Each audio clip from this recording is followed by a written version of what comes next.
الحمد لله رب العالمين، والصلاة والسلام على سيد الأنبياء والمرسلين محمد وعلى آله وصحبه أجمعين. أما بعد،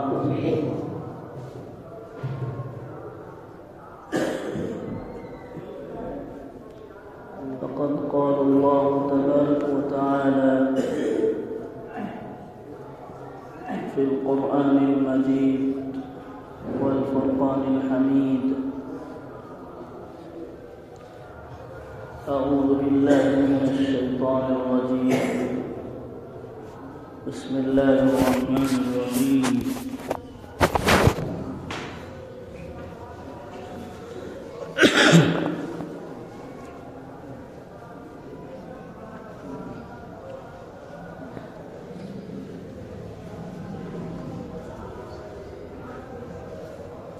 يا أيها الرسول بلغ ما أنزل إليك من ربك وإن لم تفعل فما بلغت رسالته والله يعصمك من الناس إن الله لا يهدي القوم الكافرين. صدق الله العظيم.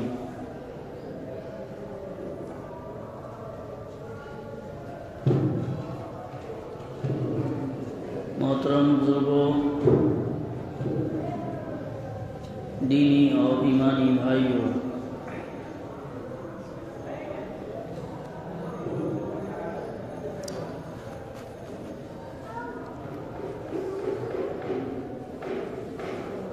اللہ پاک نے ہم سب کو مسلمان بنایا. یہ اللہ کا ہم پر سب سے بڑا فضل ہے، کرم ہے، احسان ہے.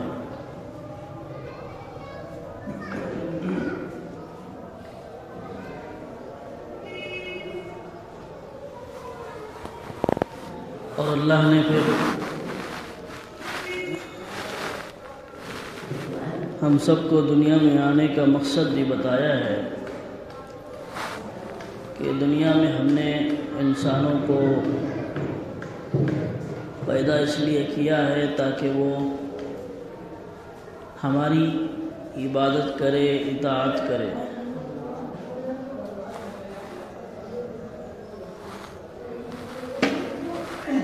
اور عبادت کرنے کے لیے اللہ نے ہم سب کو دین دیا، دین اسلام.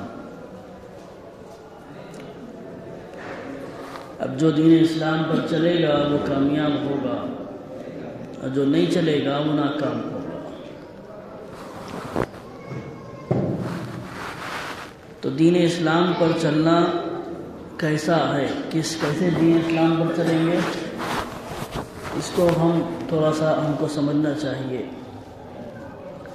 کہ ہم خود سے جیسا چاہے ویسا دین پر عمل کریں یا پھر ہم کو سیکھنا پڑے گا.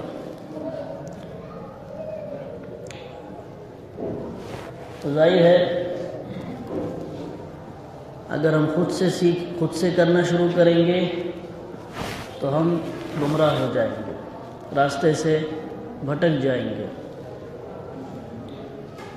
اس لیے نبی نے اللہ نے دنیا کو بنا کر پھر انسانوں کو پیدا کر کے اکیلا نہیں چھوڑا، بلکہ نبی بھیجے تاکہ وہ سکھائے اور سیکھے لوگوں سے، ان سے لوگ سیکھے پھر دین پر عمل کرے. اب آخری نبی ہمارے نبی ہے حضرت محمد مصطفیٰ صلی اللہ علیہ وسلم. آپ نے صحابہ کو سکھایا، صحابہ نے پھر سیکھ کر دین پر عمل کیا. پھر نبی کا زمانہ ختم ہوا، اس کے بعد صحابہ رہے، پھر تابعین، صحابہ کے بعد تابعین رہے. دھیرے دھیرے پھر اب اس زمانے میں ہم لوگ موجود ہیں.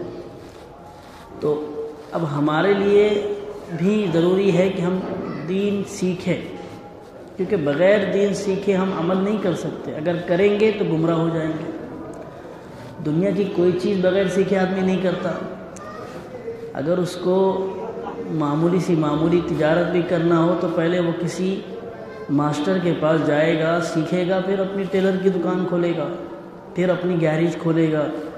اس کو معلوم ہے اگر بغیر سیکھے کروں گا تو جو دکان میں خرید رہا ہوں یا کرائے پر لے رہا ہوں اور جو سامان میں یہ پرزے جو لا رہا ہوں بیکار ہے، نقصان ہوگا مجھے، اس سے آتا ہی نہیں تو کیا کام کرے گا۔ تو جب دنیا نہیں چل سکتی بغیر سیکھے تو دین کیسے چلے گا؟ اب دنیا تو دنیا تک ہے، اب دین وہ ہے اگر سیکھ لیا تو دنیا بھی بنی، آخرت بھی بن گئی۔ تو سیکھنا پڑے گا۔ اب سیکھنا کیا پڑے گا ہم کو؟ تو نبی نے فرمایا کہ یہ نہیں کہ ہر آدمی عالم بن جائے، ہر آدمی حدیث کی کتاب پڑھے، عربی سمجھے، مدرسوں میں داخل ہو جائے، نہیں، بلکہ نبی نے ایک بہت پیاری بات فرمائی کہ ہر مسلمان مرد عورت کے لیے اتنا دین سیکھنا ضروری ہے کہ اس کو حلال اور حرام کی پہچان ہو جائے، حلال اور حرام کی پہچان ہو جائے۔ لیکن آپ خود غور کرو، ہمیں کا ہر شخص جانتا ہے کہ مجھے کتنا معلوم ہے، یعنی اللہ ہماری حفاظت کرے، ہم کو یہ بھی نہیں معلوم حلال کیا ہے حرام کیا ہے۔ بات صحیح ہے؟ بولو، بات صحیح ہے نا؟ نہیں معلوم۔ کچھ چیزیں ہم لوگ کر دیتے ہیں، اس کے بعد معلوم پڑتا ارے یار وہ تو غلط تھی، اور کبھی کبھی تو ہم حرام بھی کام کر لیتے ہیں، بعد میں معلوم پڑتا تو بعد میں پھر ہم توبہ وغیرہ کر کے اللہ سے معافی مانگ لیتے ہیں۔ تو کم سے کم تو اتنا علم ہونا چاہیے جس سے ہم کو حلال اور حرام کی تمیز ہو۔ بھئی ہماری آخرت کا مسئلہ ہے، زندگی بھر اگر حرام کاری کرتے رہے، حرام کام کرتے رہے، اس بنیاد پر کہ ہم نے سیکھا نہیں، غلطی ہماری، تو کل کیا وہ عمل قبول ہوگا ہمارا؟ کل کیا ہم آخرت میں کامیاب ہوں گے؟ نہیں ہوں گے نا۔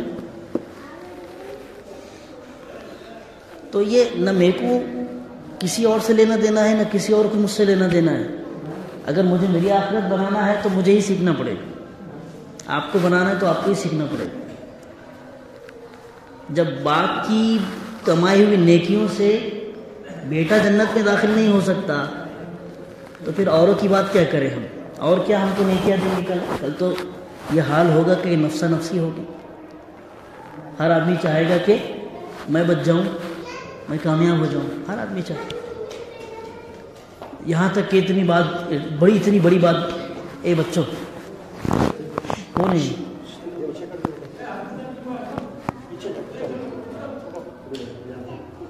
ان کو اوپر بھیجا دو۔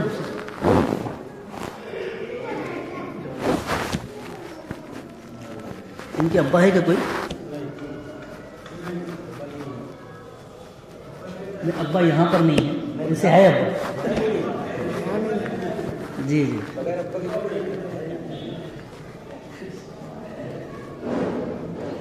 تو کیا ہوا تھا؟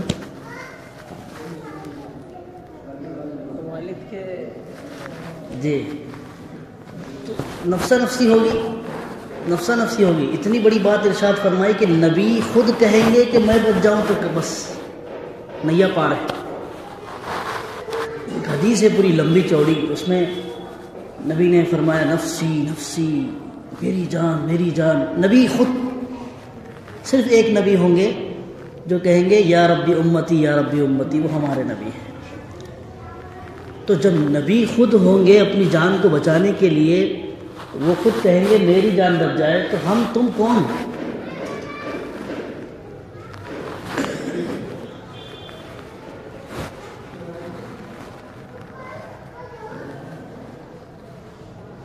اس لیے سیکھنا پڑے گا، ہم کو وقت دینا پڑے گا، ٹائم دینا پڑے گا۔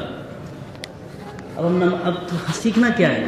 تو وہی میں بتا رہا تھا کہ اتنا سیکھے کہ کم سے کم حلال حرام کی تمیز ہو جائے۔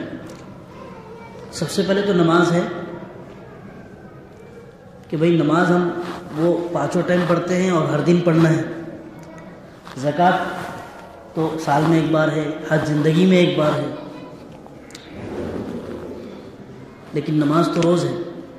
اب نماز ہم خود دیکھتے ہیں کہ نماز میں ہم کو سورہ فاتحہ پڑھنا ہے، ثنا پڑھنی ہے، تو بہت سارے لوگ ایسے ہیں جن کی ثنا بھی درست نہیں ہے۔ جب ہماری بنیاد کمزور ہے تو ہم دوسرے مسائل کیا بیان کریں؟ ممبر پر تقریریں تو بہت ہو رہی ہیں، لیکن ہمارا بیس ہی کمزور ہے تو عمارت کیسے مضبوط ہوگی؟ تو اب اگر ہم لے کر چلے کہ نہیں ابھی شروعات میں یہاں سے کرنی ہے کہ پہلے مجھے نماز سیکھنی ہے، ساتھ میں حقوق بھی ادا کریں گے، ایسا نہیں کہ حقوق کہ بھائی چھوڑ دو بعد میں سیکھیں گے، اب ایسا نہیں، حقوق جو یاد ہے جو معلوم ہو تو کرنا ہی۔ تو سبحانک اللہم و بحمدک و تبارک اسمک، اور بولو وتعالی جدک ولا الہ غیرک۔ اور وہ جنازے والی ثنا کیسی ہوتی بتاؤ؟ سبحانک اللہم و بحمدک و تبارک اسمک و جل ثناؤک۔ یہاں فرق ہے، اپن نماز میں وتعالی جدک بولتے ہیں اور وہاں پر وجل ثناؤک، وتعالی جدک وہاں نہیں بولیں گے اور وجل ثناؤک یہاں نہیں بولیں گے، یہ فرق ہے۔ بہت سارے لوگوں کو یہ بھی نہیں معلوم، وجل ثناؤک ولا الہ غیرک، باقی سیم ہے۔ کچھ بھائی تو ایسے ہوتے ہیں وہ ثنا سبحانک اللہم پڑھتے ہیں، وہ جو دعا ہے اس کا نام ثنا کا مطلب ہوتا ہے ثنا، ثناء، یہ عربی لفظ ہے، اس کا مطلب ہے تعریف۔ کیا ہے بولو؟ تعریف۔ اور کس کی کرتے ہیں ہم تعریف؟ اب میں ترجمہ بتاتا ہوں آپ کو، ہم جو ثنا پڑھتے ہیں اس کا ترجمہ کیا ہے۔ میں آج اسی ارادے سے آیا یا بیٹھا ہوں کہ جو بنیادی ہم دعا پڑھتے ہیں نماز میں اس کا ترجمہ کیا ہے، اور اتنا ٹائم تو ہے نہیں ہمارے پاس، لیکن جتنا ہو جائے اتنا۔ تو ثنا کا مطلب سمجھیں، تعریف، عربی لفظ ہے ثناء، اس میں یہ بچیوں کے نام بھی ہوتے ہیں، ہے نا، سا نون الف اور حمزہ، ثنا، تو وہ عربی لفظ ہے، اس کا مطلب ہے تعریف۔ تو یہ کسی ایک چیز کا نام ہے، اس کے نیچے سے دعا شروع ہو رہی ہے، سبحانک اللہ سے شروع ہو رہی ہے۔ کچھ لوگ ثنا سبحانک اللہم بولتے ہیں۔ اب نماز شروع ہم کر رہے ہیں، وہیں پر ہماری گڑبڑ ہے، تو کیا ہماری نماز میں جانا ہے؟ بول۔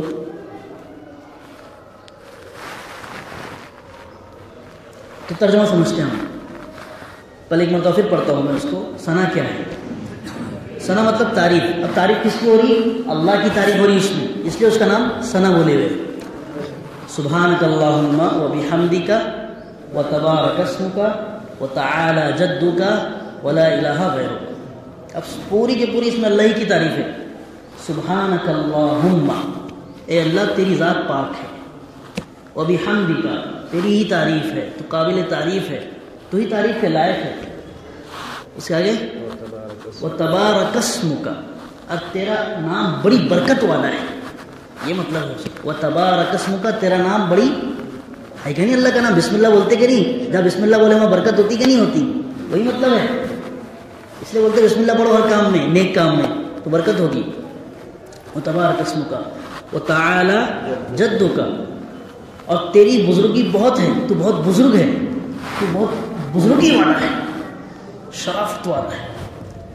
ولا الہ غیرک، اور تیرے علاوہ کوئی معبود نہیں ہے، یعنی عبادت تیری ہی کی جائے گی اور کسی کی نہیں کی جائے گی۔ تو کس کی تعریف ہوئی اس میں؟ میرے خیال میں آج ہی سمجھ میں آ رہا ہوگا بہت سارے لوگوں کے ثنا کا مطلب کیا ہوتا ہے، بولو ہے کہ نہیں؟ اسی بات میں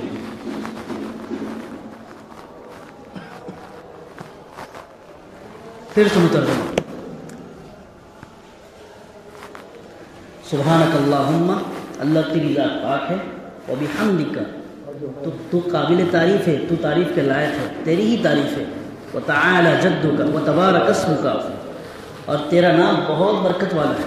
وتعالی جدک، اور تو بہت بزرگ ہے، تیری بزرگی اعلیٰ ہے۔ ولا الہ غیرک، اور تیرے علاوہ کوئی معبود نہیں۔ یہ کیا کا ترجمہ ہے حاجی صاحب؟ ثنا کا ترجمہ ہے۔ تو ثنا مطلب تعریف، اور اس کے نیچے سے پھر دعا شروع ہوتی ہے۔ اور تعریف کس کی ہو رہی ہے اس میں؟ اللہ کی تعریف، اللہ کی تعریف ہو رہی ہے، بولو اللہ۔ ہم نے محبت سے نام لینا بھی بھول گئے اللہ کا کبھی. اللہ بولتے تھے لوگوں کی جان نکل جاتی تھی. ایسے واقعات میں نے یہاں بھی سنایا اس منبر سے. نوجوانوں نے صرف اللہ کا نام سنے ان کی جان نکل گئی. وہ ہیبت اللہ کی، وہ محبت، وہ پیار اللہ سے. تو یہ ہے ثنا کا ترجمہ. اور وہ جو جنازے والی جو ثنا ہے وہ بھی سیم ترجمہ ہوگا، ہے نا. اس میں کیا تھا؟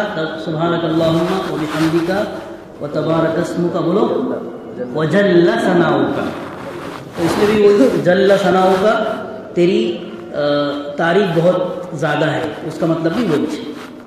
بس یہ کہ الفاظ لفظ بدلا ہوا ہے وہاں اور یہاں حرف بدلا ہوا ہے. ایک مرتبہ دہراتے ہیں، سبحانک اللہم و بحمدک و تبارک اسمک و تعالی جدک ولا الہ غیرک. یہ کون سی ثنا ہے؟ نماز والی. اور جنازے والی سبحانک اللہم و بحمدک و تبارک اسمک و جل ثناؤک ولا الہ غیرک.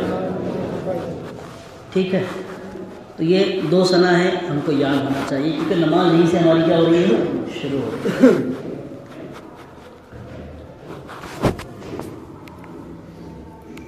ختم کر دیا جائے.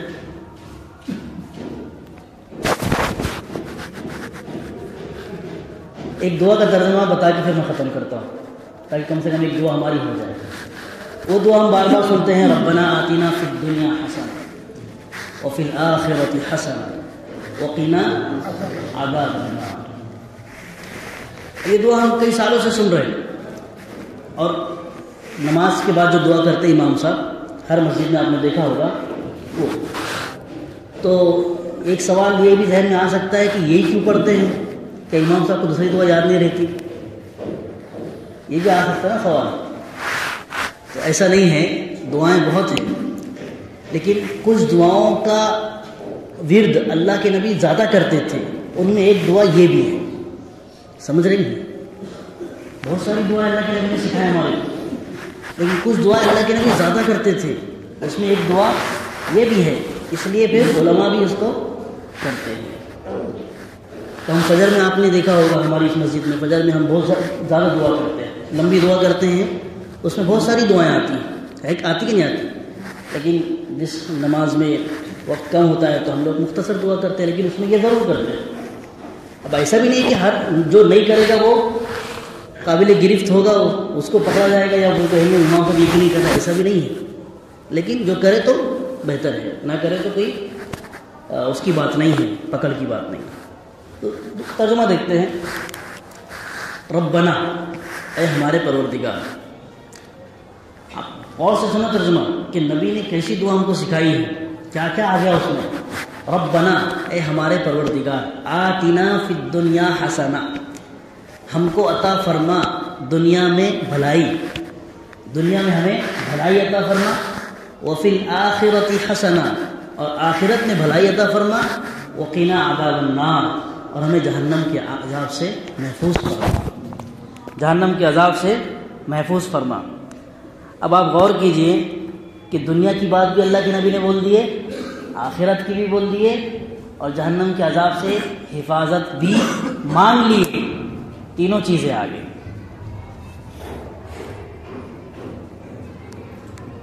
عربی میں اس کی تشریح کی ہے، ربنا آتنا فی الدنیا حسنہ انعم علیہ